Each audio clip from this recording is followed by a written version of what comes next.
Here we see the example for the pocket option, how it works. Select the plane, yes.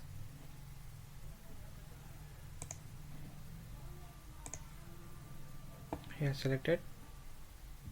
I'm going to draw a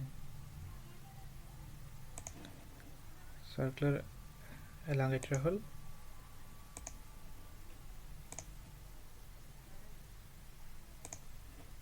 Okay, exit workbench. Here I'm giving pocket.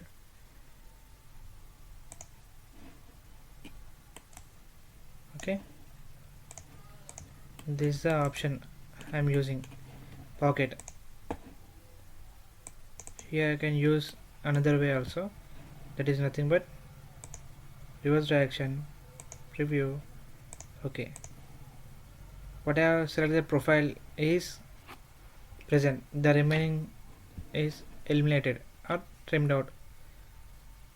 This is the one of the way to use the pocket by using reverse method, not reverse method, reverse side option. Okay, thanks for watching CATIA tutorials. Please subscribe our channel, like the video, share the video.